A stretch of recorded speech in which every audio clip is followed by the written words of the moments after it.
Graça e paz, meus irmãos.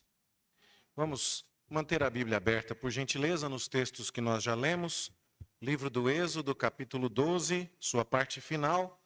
Capítulo 13, sua parte inicial.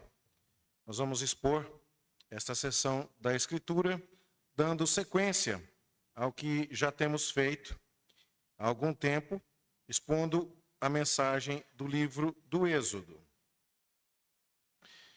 Então, iniciando aqui no capítulo 12, nos seus versos finais, a partir do versículo 37, nós vamos até o verso 16 do capítulo de número 13.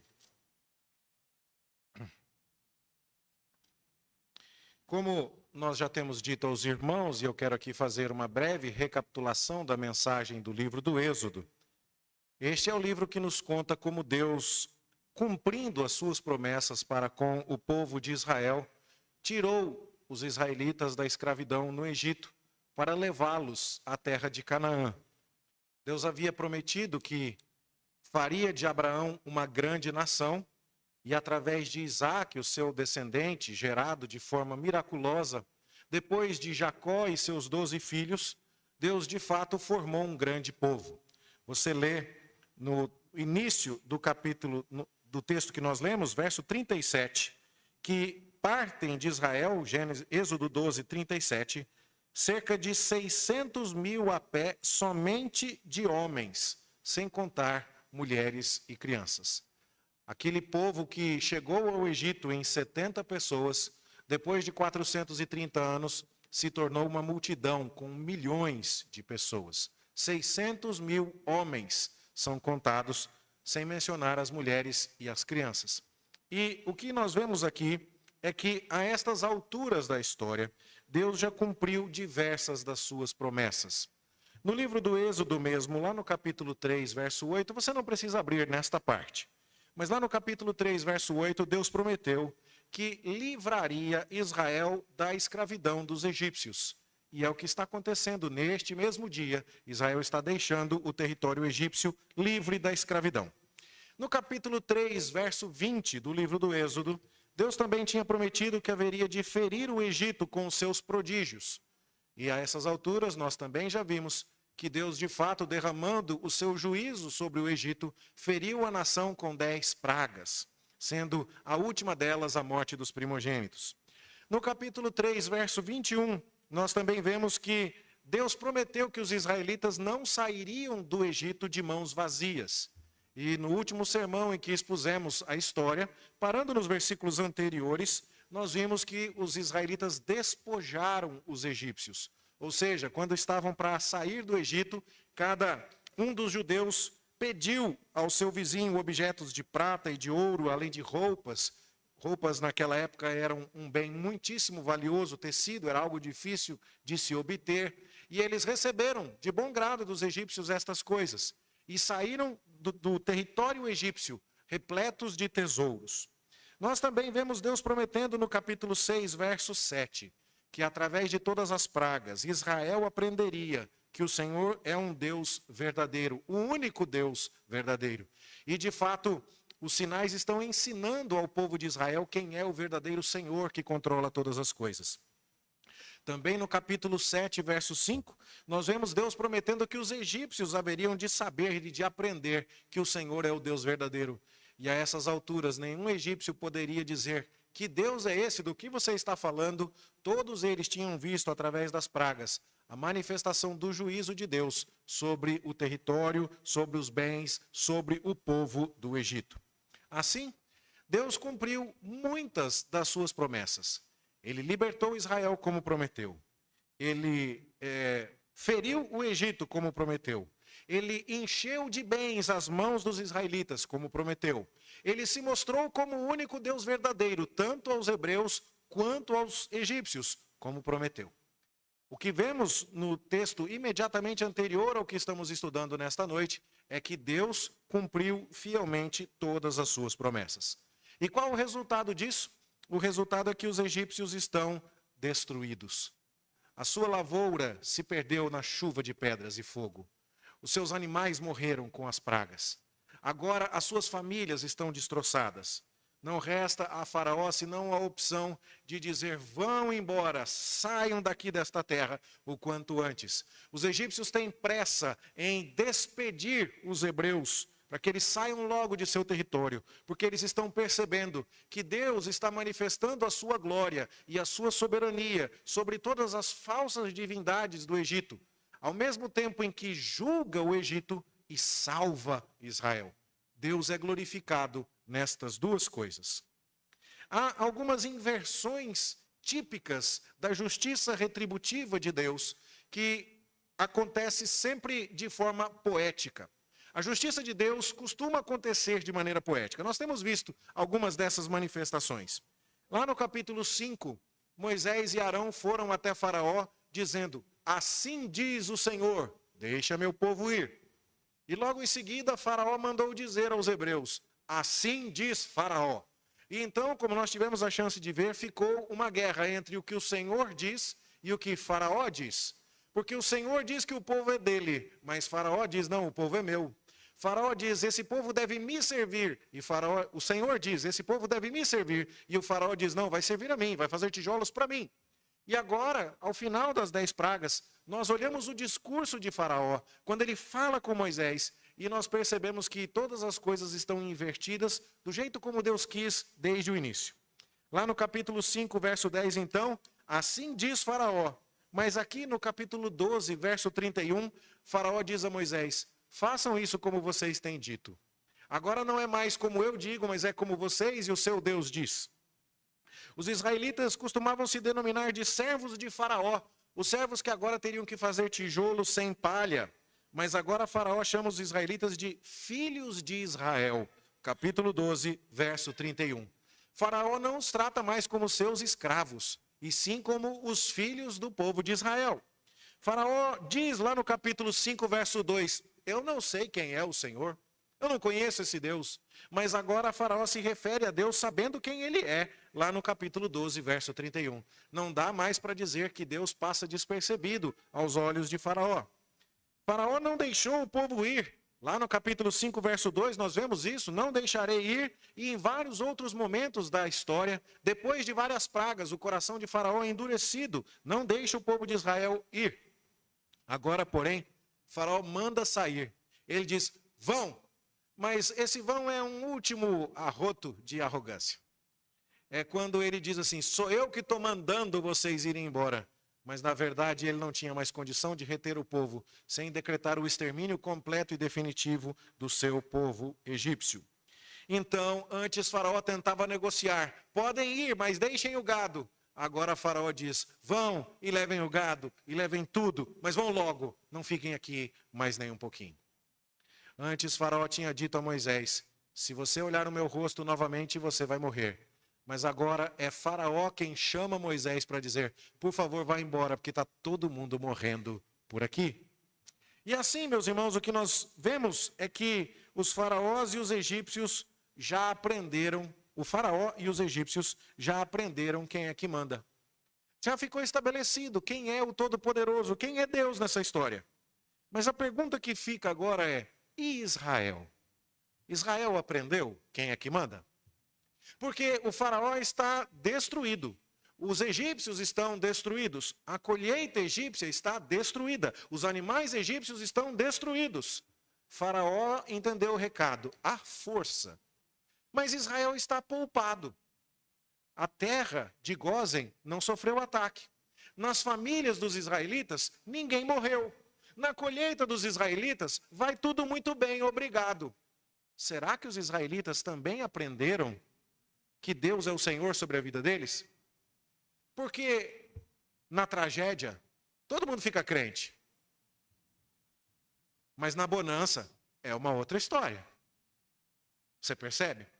Quer ver a pessoa vir para a igreja, fazer oração, é quando está doente, desempregado, morte na família, tragédia. Aí todo mundo lembra que Deus existe.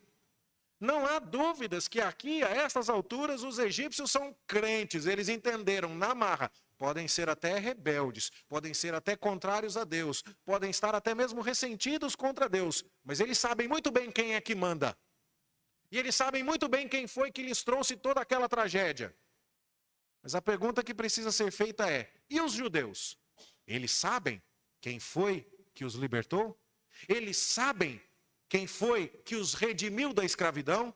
Eles perceberam que essa libertação os coloca na condição de servos de Deus? Que antes eles eram servos de Faraó, mas que agora eles são servos do Senhor? Será que eles entenderam que Deus não os libertou para viverem a vida que bem entendessem, mas que Deus os libertou para viver uma vida que agradasse a Ele? E essa é a grande questão que vai ser tratada nas sessões que vamos estudar nesta noite.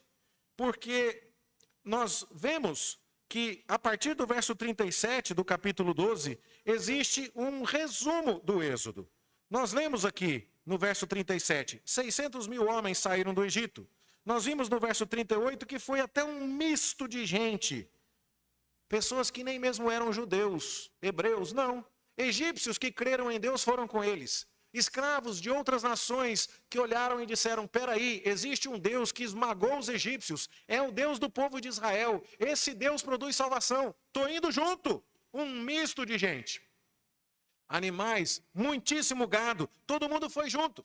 E a gente vai vendo a salvação acontecendo aqui. E o verso 39 fala, inclusive, que eles fizeram o pão sem fermento, porque tinham pressa de ir embora, e nós já explicamos isso. E todo o tempo que eles passaram ali no Egito foi de 430 anos, mas naquela noite eles saíram. E agora, no verso 42, na sequência exata do texto, começam as ordens de Deus. Esta noite se observará ao Senhor, porque nela os tirou da terra do Egito. Ou seja, o Deus que tirou o povo de Israel do Egito tem mandamentos para o povo que ele salvou. Deus não salvou e não salva ninguém para que essa pessoa faça o que bem quiser da vida dela. Isso não existe na Bíblia. Ou você é servo de Faraó e vai ser destruído, ou você é servo do Senhor e será consagrado. São só essas as opções que o texto nos apresenta.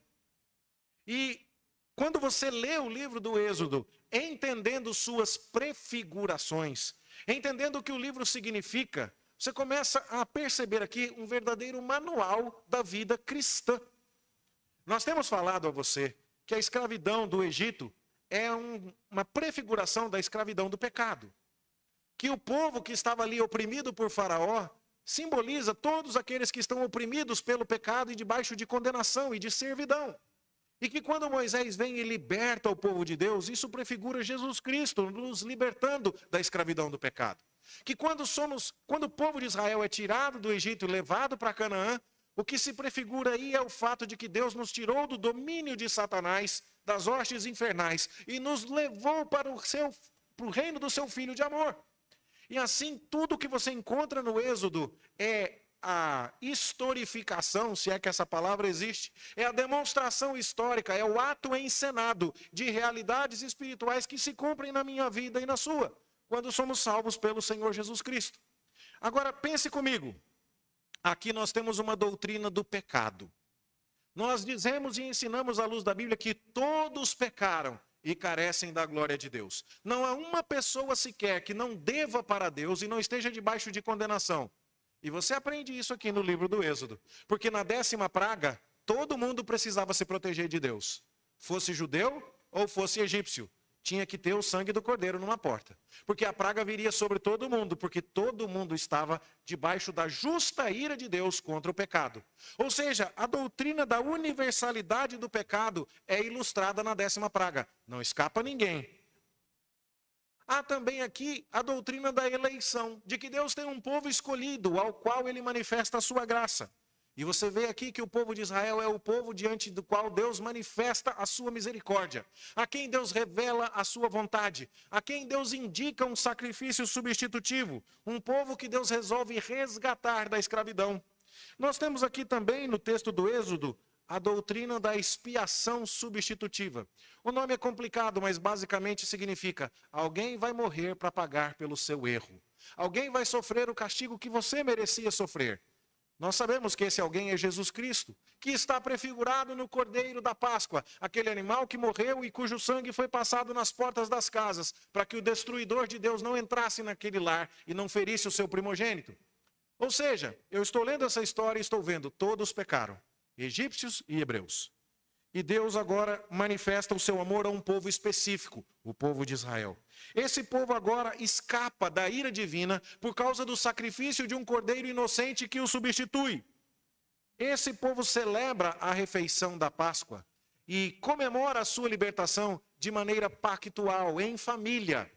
Os hebreus mataram o cordeiro e ficaram dentro de casa com a sua família, celebrando o fato de que Deus quer salvar os indivíduos, mas também quer salvar as suas famílias. E agora esse povo está reunido e festejando, porque Deus não está formando uma multidão de indivíduos isolados, mas uma multidão que é um mesmo e um único corpo. Um corpo que tem comunhão, um corpo que se alegra, que cresce junto. E aí então você percebe inclusive paralelos com o que acontece hoje, pelo fato de que essa oportunidade estava estendida a estrangeiros, mas a estrangeiros que precisavam aceitar as condições de Deus e precisavam receber a marca que Deus estipulou. Sabe o que nós vamos fazer daqui a pouco aqui na igreja, meus irmãos? Nós vamos comer de um pão que simboliza o corpo do Cordeiro crucificado. E nós vamos beber de um cálice que simboliza, que lembra o sangue derramado por um cordeiro inocente. Jesus Cristo, na última noite com seus discípulos antes de sua crucificação, celebrando uma Páscoa judaica, nesses exatos moldes, toma do pão e toma do cálice e revela que aquele simbolismo, celebrado por 1500 anos ao longo da história de Israel, apontava para o seu sacrifício na cruz. No entanto, dentro de alguns instantes eu vou dizer a você que essa mesa não está aberta a todos. Essa mesa precisa ser protegida. E a herança reformada chega a utilizar um termo para falar a respeito do papel do pastor em orientar as pessoas a não participarem inadvertidamente desta cerimônia. Chama-se cercar a mesa. Cercar a mesa na tradição da igreja reformada é dizer assim: esta não é a mesa para qualquer um. Como alguém que não fosse do povo de Israel e não tivesse recebido na sua própria carne a marca da circuncisão, para dizer, eu creio no Deus de Israel, eu me submeto às ordenanças do Deus de Israel, eu recebo no meu corpo a marca que o Deus de Israel instituiu para com ela identificar quem lhe pertence. Quem não fosse circuncidado não podia comer da Páscoa. Da mesma forma hoje, a circuncisão cristã, o rito de iniciação de alguém na comunidade pactual de Deus, nos tempos da nova aliança, é o batismo. E não devem participar desta mesa pessoas que não foram batizadas. Pessoas que não disseram a Deus, Senhor, o Senhor é o dono da minha vida. Eu creio em Cristo como o Cordeiro que morreu por mim, e eu me submeto a Ele para receber sobre mim a marca de quem crê e se curva diante da tua majestade. E então, sendo batizado, essa pessoa se identifica com Cristo. E aí sim, ela pode participar desta comunhão. Ou seja, vamos perceber os paralelos que temos aqui? Hoje a gente ensina para você que Deus tem um povo. Um Deus misericordioso e soberano. Um Deus que não tolera o pecado e que aqueles que o desobedecem receberão a justa condenação eterna. Mas que Deus, em sua misericórdia, escolheu um povo que vai ouvir a sua voz, vai ouvir o seu chamado. Um povo que vai ser tratado de modo diferente. Um povo que vai ser poupado da sua ira, porque vai confiar no sangue de um cordeiro puro e inocente que morreu para sofrer o castigo que era do pecador. Nós estamos falando de Jesus Cristo, que cumpriu a Páscoa. E agora, o povo de Deus reunido aqui em comunhão, como nós fazemos hoje, espelha aquele ritual de pessoas que se reuniam em seus lares, lá nos dias de Moisés, lá no Egito, e celebravam a Páscoa como um só corpo.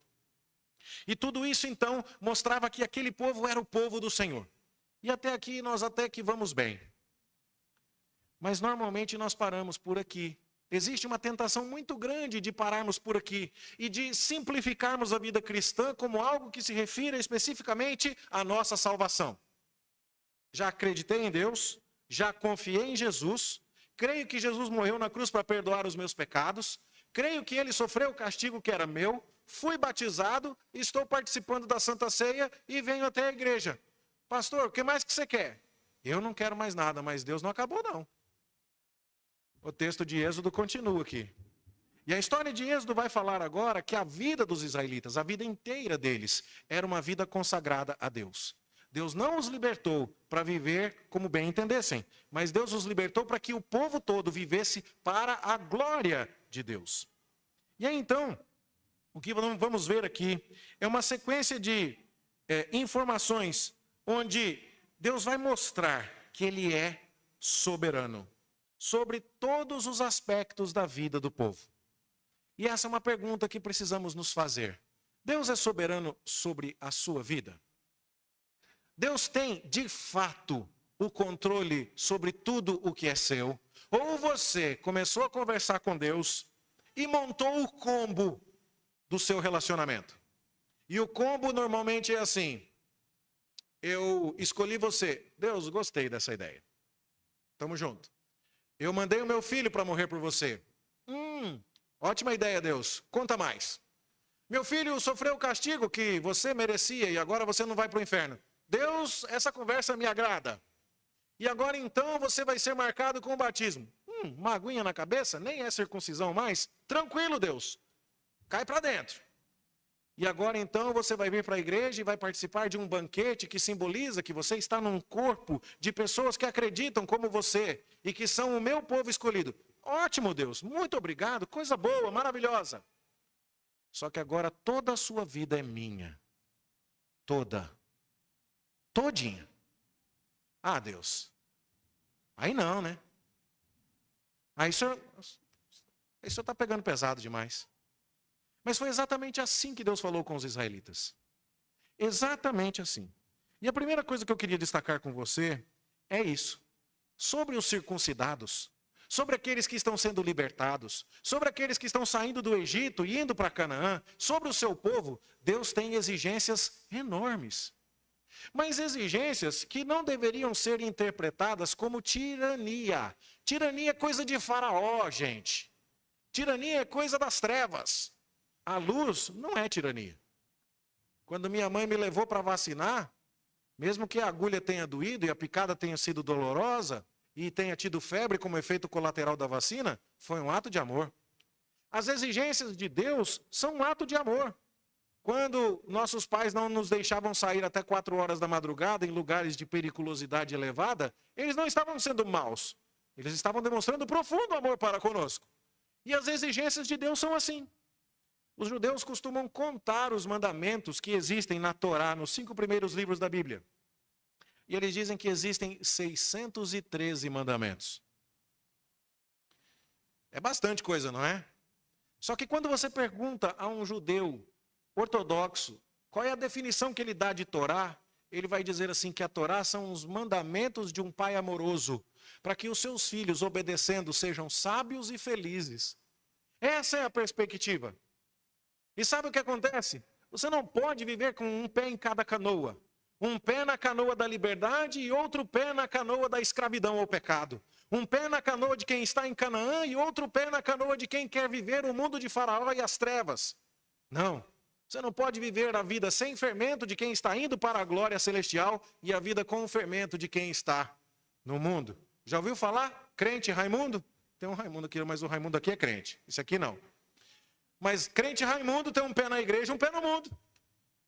Não pode. Não pode. Tá certo? Bom, o que Deus está falando aqui? Ele está falando sobre o senhorio de algumas coisas. E eu vou destacar só 3 áreas aqui. Primeira delas, o senhorio de Deus sobre o seu pensamento, a sua história, os seus assuntos, as suas conversas, as suas memórias. Jesus falou que a boca fala do que o coração está cheio. Se a gente pegasse o áudio, a transcrição do áudio das nossas palavras ao longo desta semana, quantas vezes será que nós falamos a respeito de Deus? Quantas vezes nós falamos a respeito dos assuntos celestiais? Daquilo que Deus fez por nós, de como Deus mudou a nossa vida, de como nós ficamos impactados ao descobrir verdades a respeito de Deus na sua palavra. Quantas vezes nós mencionamos que Jesus mudou a nossa vida, mudou a nossa história? Pois é isso aqui, uma das primeiras exigências que Deus está fazendo. Capítulo 13, verso 3. Nós vemos aqui que Moisés diz ao povo: lembrai-vos deste mesmo dia em que saístes do Egito, da casa da servidão. Gente, lembrar é um verbo importante em toda a Bíblia. Porque se existe algo que nós somos rápidos para fazer é esquecer. Nós somos rápidos para esquecer aqueles que nos favorecem. A gente esquece bem mais devagar aqueles que nos prejudicaram. Quando alguém nos prejudica, aí a gente lembra que é uma maravilha. Mas aqueles que nos favoreceram, a gente esquece rápido. E Deus está dizendo assim: eu quero que você se lembre. E a ordem aqui é que a Páscoa seja um memorial, uma festa realizada para que o povo se lembre de que Deus tirou os israelitas do Egito. Essa é a ordem. E quando eles fossem comer a carne de um cordeiro todo ano, naquele mesmo dia, 14 de Abibe, o 14º dia do ano judeu, eles iam se lembrar do que aconteceu lá no Egito na primeira Páscoa. Eles comeriam ervas amargas. Não simplesmente porque comer uma carne, uma proteína, é importante comer fibra junto para facilitar a digestão. Embora Deus seja o Senhor de todos os nutricionistas, não é a primeira preocupação dele aqui. A preocupação é que a refeição seja didática. Vocês estavam amargando a vida, comendo o pão que o diabo amassou, fazendo o tijolo que o faraó não deu palha.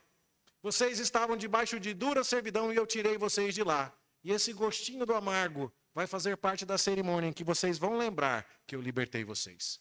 Mas além de comerem ervas amargas, vocês vão comer pão sem fermento. Vocês vão lembrar que eu tirei vocês às pressas de lá. E nem deu tempo de esperar a massinha fermentar para ficar macio de mastigar ao longo do caminho. Pelo contrário, vocês fizeram a massa e embrulharam tudo e deixaram para cozer e assar ao longo do caminho uma massa sem fermento. Lembrando que tudo o que aconteceu no Egito ficou para trás. O fermento antigo ficou para trás. Começa uma vida nova. Vocês vão matar um cordeiro para lembrar que por causa de um inocente substituto que morreu, vocês foram poupados. E agora então, Israel precisava se lembrar disso. E a conversa, a mesa, precisava tratar destes assuntos.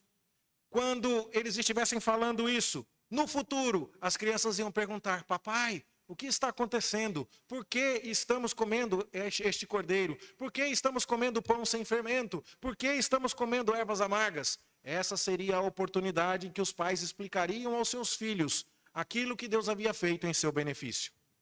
Esse tem que ser o assunto do pai com o filho. Essa tem que ser a conversa dentro de casa. Essa tem que ser a instrução. Esse tem que ser o assunto à mesa nas famílias.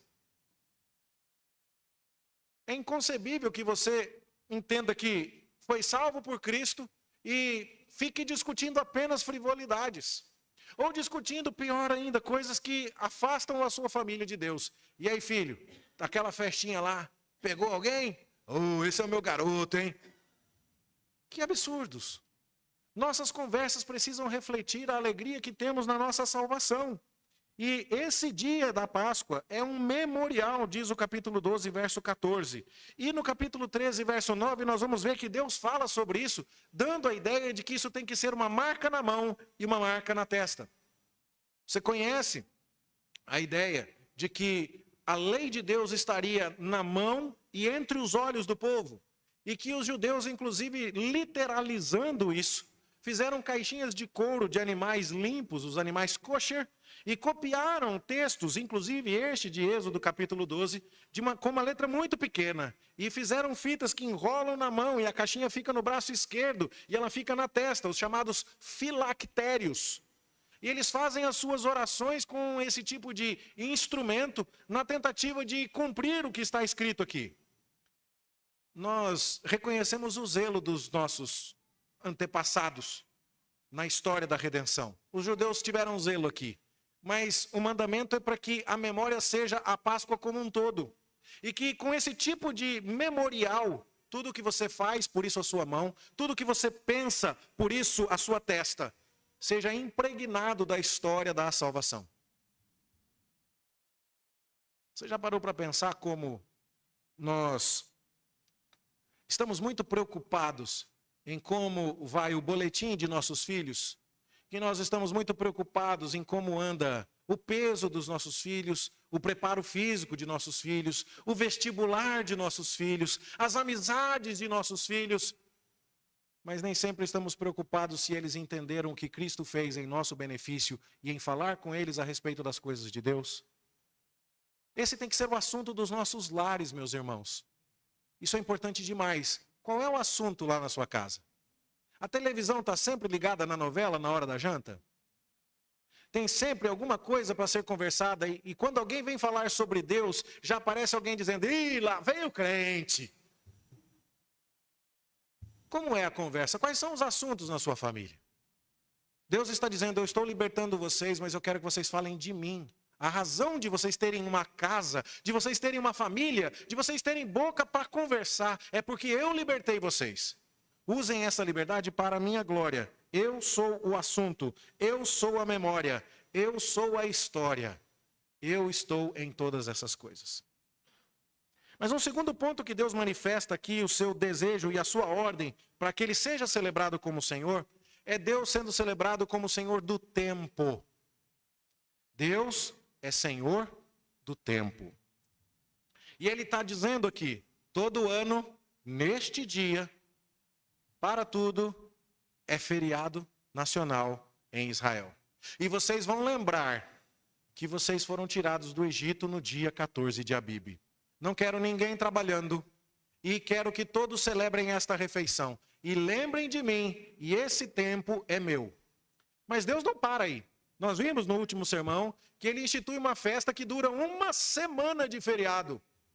Logo em seguida, a festa dos pães sem fermento, a festa dos pães asmos. E quando você contabiliza os sábados, um dia em cada 7 é de Deus. Quando você contabiliza as outras festas, dia da expiação, festa dos tabernáculos, dia das trombetas, Pentecostes, e assim vai. Você vai descobrir que no ano lunar judaico de 354 dias, 67 são completamente consagrados a Deus. E não se pode fazer outra coisa que não seja falar em Deus, descansar e celebrar Deus. E isso foi escrito em tábua de pedra, quando Moisés entregou ao povo de Israel. E nós vamos ver dentro de alguns capítulos. Estamos chegando no capítulo 14 e no capítulo 20, Moisés entrega ao povo de Israel pedras que vieram de Deus. E sabe por que está escrito em tábua de pedra? Porque o que está escrito em pedra você não muda, você não risca, você não rasura, você não rabisca. Dura para sempre. E sabe por que foi escrito com o dedo de Deus? Não foi Moisés que pegou o martelo e o cinzel e escreveu lá? Porque foi Deus que mandou e não está em negociação, não é para fazer, cumpra-se e acabou. E sabe o que está escrito lá? Lembra-te do dia de sábado para o santificar. É Deus dizendo assim, eu sou o Senhor do tempo e é do dia. E se existe um mandamento negligenciado entre cristãos atualmente, é aquele que se refere à guarda do tempo para Deus. Nós abrimos o dia e fechamos o dia do Senhor na casa de Deus. A Igreja Presbiteriana do Jardim América, 9 horas da manhã, todo domingo tem culto. E às 19 horas tem culto. E se você olhar aqui, você vai ver que tem um sacrifício na manhã e um sacrifício ao crepúsculo da tarde. E sabe por quê? Porque o dia inteiro era de Deus. Então ele era aberto na presença de Deus, fechado na presença de Deus. Eu desafio você, em nome de Jesus, a encontrar um versículo que seja na sua Bíblia, dizendo para você dar o restinho da noite do domingo para Deus. Se não tiver muito cansado, se aquela semana não foi muito difícil, Deus não libertou ninguém para fazer do tempo que bem entender. Não está escrito isso na Bíblia. Meus irmãos, esse é um dos piores problemas nossos. Se você quer ser bom em algo, se você quer ser proficiente em algo, precisa treinar. Você acha que a Catherine tocou violino assim, estudando semana passada? Não foi assim. Não foi assim. Você acha que alguém aprendeu a fazer cirurgia de uma hora para outra? Não é assim. Pergunte a um estudante de medicina. A vida é difícil e aquilo que nós queremos e amamos e desejamos requer o nosso tempo, o nosso esforço, a nossa dedicação. E nós dizemos, Deus, eu quero viver para a sua glória. 15 minutos todo domingo eu vou prestar atenção, porque eu vou chegar atrasado no culto, vou sair no meio para beber água, vou sair mais cedo e é só de noite. Meus irmãos, nós precisamos levar isso a sério.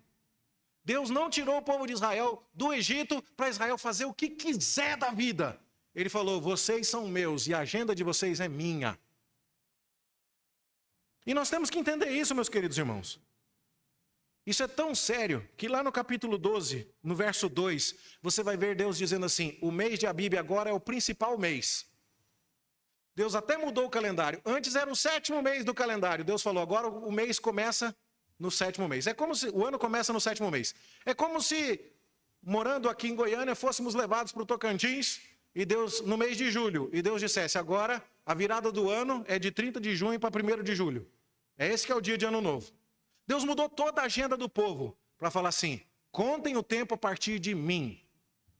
O tempo é de Deus. Nós somos chamados a servir ao Senhor com o nosso tempo. No que você tem investido o seu tempo? A maneira como nós amamos algo é expressa no quanto de tempo a gente dedica àquilo. Conversava hoje ainda com um irmão e falávamos a respeito da dificuldade que é. Nós trabalhamos, todos nós. Nós temos os nossos afazeres durante a semana. E aí então a gente vem para a igreja no domingo. E aí então temos os afazeres. Você acha que essas músicas foram auto-ensaiadas? Não, a que a gente cantou aqui deu trabalho para ensaiar. Você acha que a Santa Ceia alguém entregou numa motoca no delivery? Não, teve gente preparando. A luz, o ar-condicionado, o som, tudo foi preparado. E as pessoas que estão fazendo esse serviço chegaram antes. E isso é algo que demanda tempo e energia. E quando você passa a semana toda trabalhando e chega no domingo, você tem essa responsabilidade, você fica se perguntando, e eu quando descanso? Mas sabe qual é o desafio? O desafio é você entender que isso é o exercício mais pleno da sua liberdade. Isso não é escravidão, isso é liberdade. Pergunta para alguém que gosta de pescar se ele tem preguiça de pôr a minhoca no anzol. Pergunta para alguém que gosta de jogar bola se ele tem preguiça de ficar enchendo a bola com a bomba, de colocar a rede na trave. Pergunta para alguém que tem prazer em fazer algo, se todas as tarefas associadas àquilo são um fardo ou são algo que dá saliva na boca da pessoa. Pois se Deus é a nossa alegria, quando falar assim, nós vamos chegar mais cedo para resolver os problemas da igreja, para acender a luz, para ligar o ar, para mexer no som, para ensaiar, a gente vai falar, glória a Deus. Se tem uma coisa que eu gosto, é quando a gente está falando de Páscoa, e a gente vai lembrar que Cristo ressuscitou, e o coral tem que chegar aqui às 5:30 da manhã. Esse pastor parece um homem modo. Não, não é isso não. É porque eu encontro gente que 5:30 da manhã está com um sorriso no lábio, falando assim para mim, ele ressuscitou, aleluia, ele me tirou da cama hoje para vir aqui feliz da vida. Domingão, amanhã, segunda, vou ter que trabalhar, vou estar cansado, vou estar com sono. Mas que festa eu estou fazendo aqui? Porque Deus é dono do meu tempo, e o tempo que eu tenho livre é para Ele, e a minha alegria está nele. É disso que Deus está falando. Deus é o Senhor dos seus pensamentos, das suas conversas, da sua memória, da sua história, do seu tempo, das suas festas. Curioso, não é? Deus falando para você comemorar a salvação. A gente vê aniversários sendo comemorados, e não é pecado comemorar aniversário. A gente vê aniversário de casamento sendo comemorado, e não é pecado isso. Mas a gente vê pouca festa de conteúdo espiritual sendo feita. É raro alguém que se lembra de algum benefício que teve, alguma outra coisa que resolve comemorar, chamando Deus para essa festa. Mais triste ainda é quando a pessoa comemora o aniversário, comemora a data de casamento, fazendo um festão, gastando uma fortuna. Às vezes sacrificando o dinheiro do dízimo e não lembra de fazer uma oração. Aí quando vê que o pastor foi na festa, alguém esqueceu, convidaram o pastor. Aí chama lá, pastor, faz uma oração aí, vai. Para não ficar chato, mas às vezes nem tem clima. Porque a música que o DJ estava tocando não combina com a oração que o pastor vai fazer. Porque tantas outras coisas. Deus não foi convidado para a festa, Deus não faz parte do esquema de vida, Deus não faz parte da celebração. Você já pensou em fazer um culto na sua casa para agradecer a algo? Que é motivo para você viajar, que é motivo para você comemorar, que é motivo para você ir a um restaurante? Nada disso é ruim. Mas é complicado demais quando toda a liberdade que nós temos para festejar, ela não inclui Deus. Deus não está fazendo parte da nossa conversa, do nosso assunto, da nossa história, do nosso tempo, da nossa festa. Por fim, meus irmãos, Deus se mostra aqui como dono da vida como um todo, de todos os recursos. Deus se mostra como dono dos filhos, dos animais, do patrimônio. Deus quer ser dono do que você pensa, Deus quer ser dono do que você fala, Deus quer ser dono do seu tempo, Deus quer ser dono da sua festa, Deus é dono da sua vida, Deus é dono da sua família, Deus é dono dos seus filhos, Deus é dono de tudo. E a maneira como Deus ilustra isso aqui está no capítulo 13, verso 1. Verso 2, consagra-me todo primogênito. Sabe o que é isso? Como é que foi a 10ª praga mesmo? Todo mundo estava debaixo de condenação. E aí então, por causa de um cordeiro que morreu e o sangue foi passado na porta, os primogênitos do povo de Israel foram livrados. Não foi isso que aconteceu? Só que, e os próximos primogênitos que nascerem? Quem que morreu no lugar deles? E a resposta é, ninguém morreu no lugar deles ainda. Então, aqueles que haverão de nascer ainda não foram resgatados. Nascem dentro do povo escolhido, mas ainda nascem debaixo de condenação. Então Deus fala, quando vocês chegarem em Canaã, vocês vão resgatar os primogênitos que nascerem. Porque eles também são meus, igual esses que estavam aqui no Egito e que eu comprei para mim. E que eu poupei através de um sacrifício. E como Deus manda fazer isso? Vocês vão entender que todos vocês são meus. E a expressão de que todos vocês são meus se dará no fato de que os primeiros, o melhor, é dado para mim. Daqui a pouquinho eu vou mostrar como isso não é tanto assim. Mas a Bíblia tem um olhar favorável para primogênitos. Eu, como filho mais velho, acho isso até interessante. Mas você vai ver daqui a pouco que não é tão vantajoso assim. Guarde aí um pouquinho, não fique frustrado. Mas o fato é que o filho primogênito carregava a responsabilidade de liderar a família depois da morte do pai. Por isso mesmo ele recebia a porção dobrada da herança. Os demais irmãos recebiam um tanto de herança, o primogênito recebia 2 vezes mais. Ele carregava a liderança da família. E quando Deus fala que ele quer o primogênito, ele está dizendo, eu estou pegando essa porção, o melhor, para você ter certeza de que eu sou dono de tudo. É como se Deus só quisesse um pedaço do seu sanduíche, a carne. Entendeu? O pão, a salada, pode comer. Mas a carne, ele fala, essa é minha. E aí então, quando Deus fala sobre isso, é isso que ele ataca no Egito. Ele ataca os primogênitos do Egito. Quando ele mata o filho de Faraó, ele dilui as esperanças do povo egípcio de que havia um filho dos deuses preparado para assumir o trono egípcio, no caso do falecimento de Faraó. É isso que Deus ataca lá. E é isso que Deus poupa entre os israelitas. E agora ele fala, é isso que eu quero de vocês, é tudo meu. E então você vai ter que se lembrar que Deus é dono do primeiro e do melhor. Como acontece na festa de aniversário, que a gente dá o primeiro pedaço de bolo para a pessoa que a gente mais valoriza. Deus está falando, eu não quero o primeiro pedaço do bolo, eu quero o primeiro filho, eu quero o primeiro tempo, eu quero tudo do bom e do melhor para mim primeiro. Você é meu. E como acontece isso? Isso não acontece só com a sua vida, isso acontece com o seu patrimônio. Como é que é o patrimônio? Seus animais. Morreram os animais egípcios, não os animais hebreus. Porque animal naquela época é quase como se fosse o seu automóvel nos dias de hoje. Era um recurso, um bem valioso. Era misturado um pouco com o que está dentro do seu freezer com o que está na sua garagem. Porque naquela época não tinha freezer, o bicho ficava vivo para a carne dele se conservar, era uma reserva de alimento. Mas também podia ser vendido, podia ser usado como meio de locomoção, era um investimento. E então um animal representava, além da riqueza, representava a alimentação. E Deus fala, eu quero o primeiro dos animais. De todos os animais, só que calma lá. Existem animais que os hebreus podem comer e animais que os hebreus não podem comer. E dos animais impuros os hebreus não podem ter. Nenhum hebreu vai criar porco. Porque ter contato com o porco é ter contato com um animal impuro. E Deus estabelece distinções. Vocês são o povo puro. Tem coisas que eu deixo, tem coisas que eu não deixo fazer. Com o porco eu não quero que vocês tenham contato. Mas existem animais que são chamados de impuros, com os quais os hebreus podem ter contato. E o melhor exemplo é o do jumento. O jumento é um animal que não pode ser comido, mas ele pode ser usado como meio de transporte. Então, quando você tem um jumento, você tem ali um HB20. Entendeu?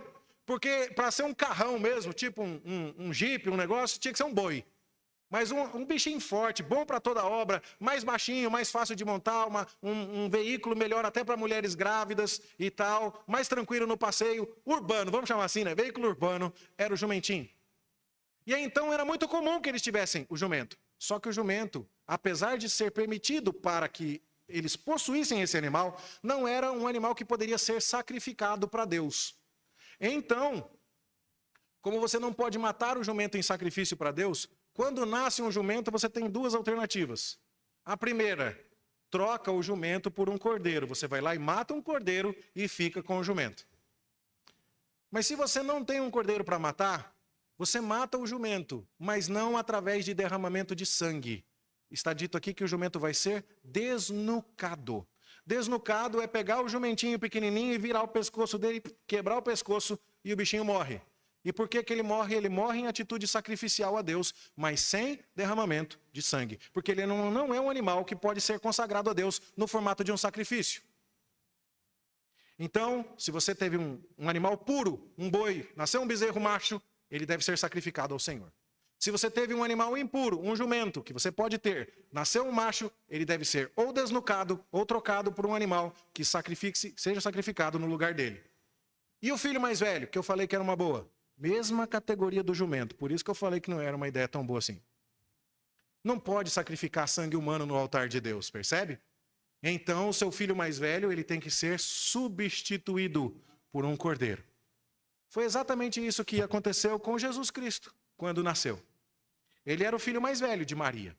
E José e Maria foram até o templo, e como eram extremamente pobres e não tinham dinheiro sequer para oferecer uma ovelha para resgatar Jesus, eles ofereceram um par de pombos, dando a ideia de que o próprio Senhor Jesus estava em tudo se identificando com a lei do povo ao dizer: Deus, ninguém é de si mesmo, todos nós somos teus, cumprirei perfeitamente a lei.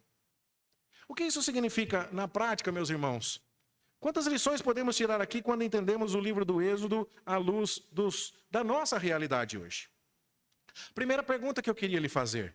Você já entendeu que o Senhor é Deus? Os egípcios entenderam. Com todas as tragédias e pragas que vieram sobre eles, eles entenderam. Existe um Deus que condena o pecado no mundo. Faraó foi vaidoso, Faraó foi orgulhoso. Faraó resistiu a Deus e pagou caro por seu orgulho e por sua soberba. E os hebreus, será que eles entenderam? Bom, quem entendeu se juntou ao povo de Israel através da circuncisão. Quem entendeu disse assim: eu quero ser marcado como alguém que pertence ao povo desse Deus. Eu quero me relacionar com esse Deus não no meu modo, não de acordo com as minhas regras, mas de acordo com as regras dele. Que tem muita gente que quer se entender com Deus do seu próprio jeito. Deixe-me anunciar a você, Deus não está aberto a negociar condições com você. É do jeito dele ou não é. Eu coleciono frases de educação de filhos e o Instagram sabe disso. E de vez em quando ele me manda mensagens. Hoje ele me mandou uma mensagem de uma mãe falando assim: se eu estou certa ou se eu estou errada, eu estou certa, porque eu sou a mãe. Sua mãe é assim? Minha mãe era assim. E ela estava certa. E graças a Deus, porque até quando ela estava errada, o errado dela era mais certo do que o meu certo. Eu cheguei inteiro, eu estou aqui, estou vivo, estou saudável. Graças a Deus por minha mãe. Sabe? É Deus, querido. Você não tem ideia melhor que a dele. Você não tem proposta de relacionamento melhor que a dele. Você precisa se relacionar com Deus nos termos de Deus. E os termos de Deus é: sua vida é minha. Vou marcar você como pertencendo a mim e aí vou te receber. E eu tenho planos para você. E eu quero saber o que você pensa, eu quero saber o que você faz, eu quero saber o que você comemora, eu quero saber como você vive, eu sou dono do seu tempo, eu sou dono da sua vida, eu sou dono de tudo. E isso não é algo para você lamentar, isso é algo para você festejar. Isso é algo para você dizer: que beleza, glória a Deus, porque eu não posso fazer nada melhor com a minha vida do que aquilo que Deus tem para mim. Eu não consigo ter uma ideia mais saudável para viver, mais gloriosa para viver do que a ideia que Deus tem para mim. Então, eu preciso te perguntar: você é do tipo que parou em Êxodo 12, na Páscoa, na libertação, e falou: Deus, deixa Êxodo 13 para lá? Essa história de ser salvo eu gostei, mas essa história de me consagrar para o Senhor é uma conversa que a gente pode deixar para outra ocasião.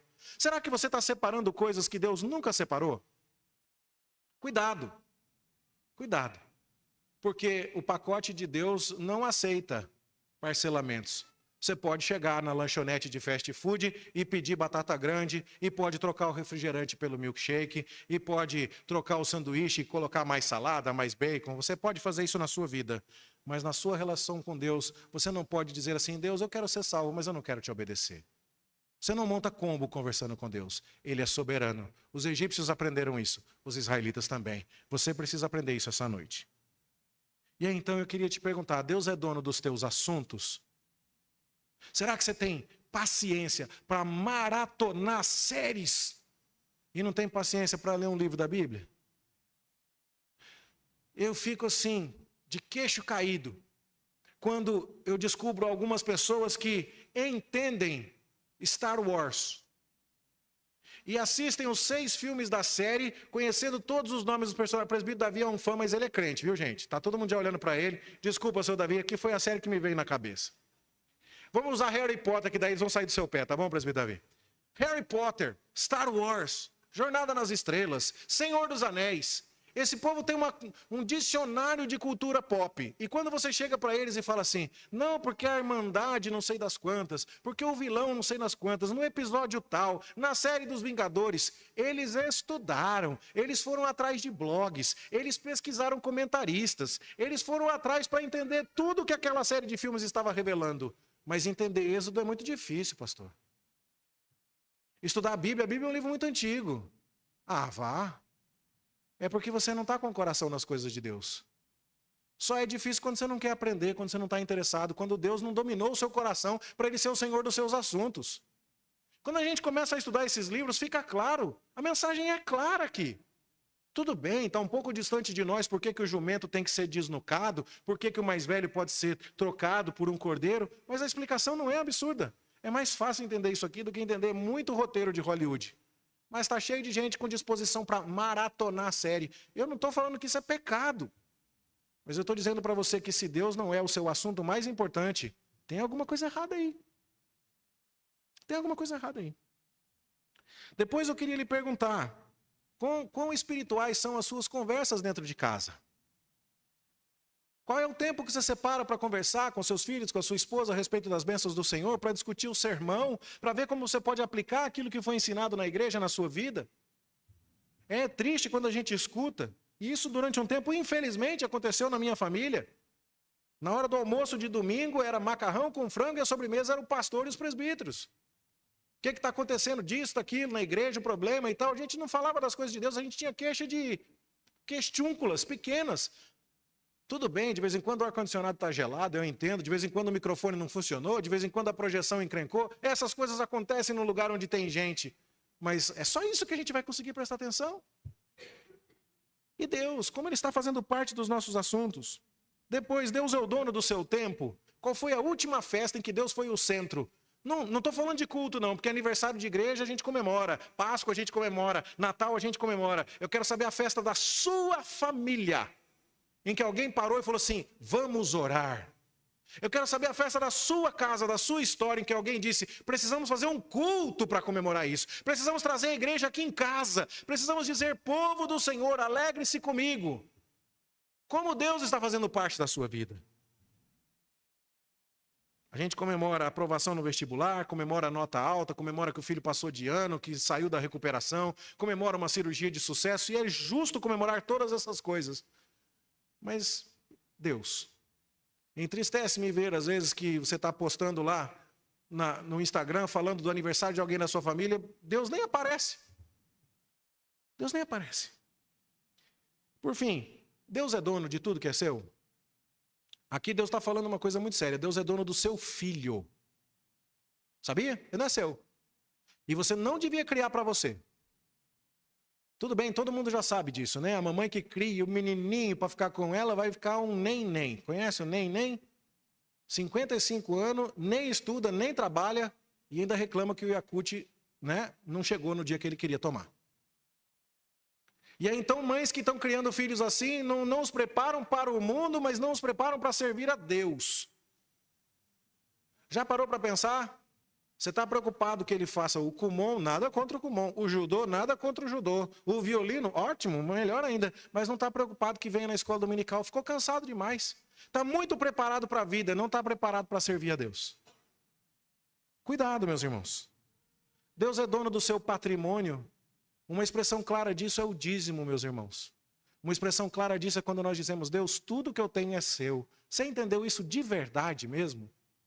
A expressão mais clara disso em toda a Escritura, desde os tempos de Melquisedeque, é dizer, Deus, o Senhor é dono de tudo, do primeiro pedaço de bolo e do melhor, e eu te honro com as minhas finanças. Eu não vou fazer o comercial agora não, meus irmãos, porque não é tempo, agora é horário de culto. Mas eu estou profundamente impressionado e profundamente grato a Deus pela vida de um homem chamado Antônio Cabreira. Estou emocionado para falar. Ele vai vir aqui em Goiânia e vai trazer peças do seu acervo particular. Ele é o maior colecionador particular de Bíblias do mundo. Ele tem manuscritos do Evangelho de João que são do ano 800 da era cristã. Nós estamos tão preocupados com isso porque tem que ter uma segurança mais do que triplamente reforçada. E nós estamos cuidando disso para que isso seja mostrado com a segurança à prova de balas. Mas sabe o que me tocou profundamente, já me abençoou e eu já quero apertar a mão desse homem? Que quando eu telefonei para ele e perguntei, o senhor poderia trazer isso para cá? Ele falou, posso. Quanto o senhor cobra? Nada. Mas o senhor vai trazer um patrimônio desse tamanho? Eu quero ver a Bíblia conhecida no mundo. Eu quero que as pessoas entendam que aquilo que Deus colocou na minha mão deve ser usado para mostrar a glória de Deus. Eu confesso para você, eu tenho alguns livros, você já foi no meu escritório e viu ali. Eu não tenho nem 10% do que aquele homem tem. E a gente, quando vê uma biblioteca maior do que a nossa, a gente fica assim, nossa, se um dia eu tiver o que esse homem tem. Já pensou se um dia eu tiver uma Bíblia que nem essa? Mas a maneira como ele se relaciona com esse patrimônio tem sido tão bonita aos meus olhos, que eu estou querendo é que ele tenha mais mesmo. Eu quero que Deus coloque mais Bíblia rara na mão desse homem, sabe por quê? Porque o patrimônio dele está sendo usado a serviço de Deus. Eu estou achando isso tão bonito. Já pensou que diferença seria se tudo que Deus colocou na nossa mão a gente usasse para a glória dele? Eu estou vendo Antônio Cabreira fazer isso. Eu estou tocado com esse exemplo. Como tem sido as coisas que Deus colocou na sua mão? Os seus talentos, o seu tempo, a sua energia. Você vive para Deus. É isso que Êxodo está nos ensinando a fazer. Meus irmãos, é isso que nós precisamos viver. Não é para separar salvação de consagração. Não é para dizer, Deus, obrigado, estou saindo do Egito. Vai para onde? Vou para onde eu quiser agora, a vida é minha, muito obrigado, tchau. Você vai para a terra de Deus, viver a vida de Deus, guardar os tempos de Deus, falar sobre Deus, criar os filhos para Deus, entregar o que você tem para Deus. Deus não separa essas coisas. Quem separa isso é porque não tem parte com Ele de verdade. Lembremos disso. Lembre disso na próxima vez em que você for tomar decisões que envolvam os seus compromissos com o Senhor.